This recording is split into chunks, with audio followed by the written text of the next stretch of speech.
Alright, so I told myself I would do it because if I don't do it, then I will not stay accountable. So, forgive the car.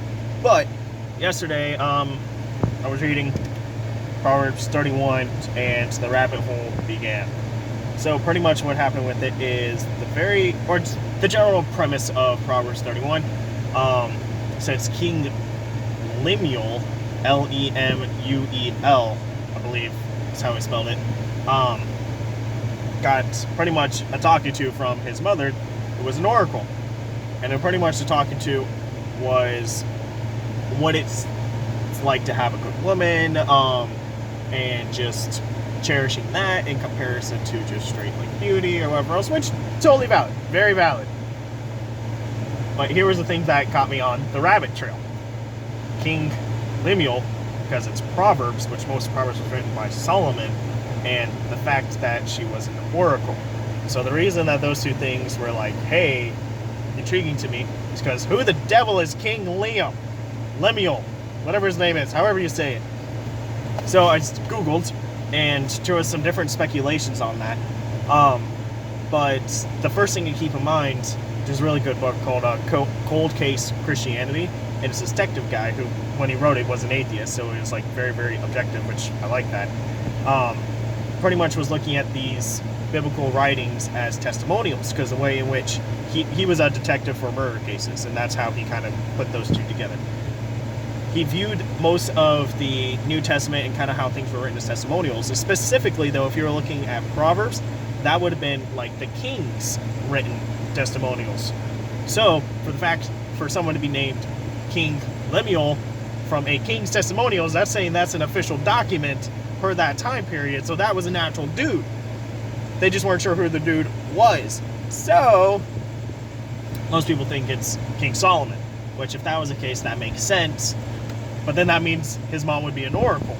So then the rabbit hole continues. They're like, holy crap, David married an oracle who would have been Bathsheba, which kind of makes sense. And of course, this is all just like speculation at that point, but I believe it's either 1 Kings or 1 Samuel. No, I think it'd be 1 King. When he sent his friend into battle to die and pretty much turned him into a pincushion by just sending him into the front lines, and then married his widow to cover his tracks. Bad David. But yeah, where was he going with that rabbit hole? Anyways, it would make sense if she was an oracle because she married a general. So it was like, okay, I can see it. You know, the whole noble blood thing. Which leading down the difference between oracles and prophets. So oracles, from my understanding of it, because you would see those in like ancient Rome and Greece and stuff like that, were like communicators with the gods, but then the prophets were like, hey gods, might, if you're playing D&D.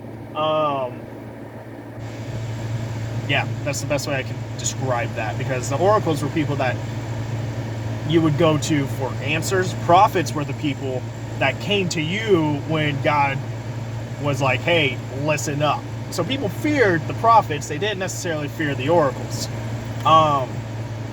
But evidently they were both still the communicators, from my understanding of it. So yeah, chose that one. So I thought that was really, really interesting, because that was something that I've never really heard about, or whatever else. And the fact that David also had a oracle. Yeah, I forget which chapter it was. Like, it's still in that 1 Kings, 1 Samuel. Find it for me, please. Because I don't have any of my notes with me because I'm in a car. Just pulled over to the side. See? Being safe. But yes. Alright, the second rabbit hole. So King Solomon, or third rabbit hole, whichever one we're on. King Solomon had 700 wives, 300 concubines. I don't know if you're tracking. There's only 365 days in the year. So yeah, it makes sense that this woman was like, yo, you're kind of overextending yourself a little bit. But that's today's rabbit hole.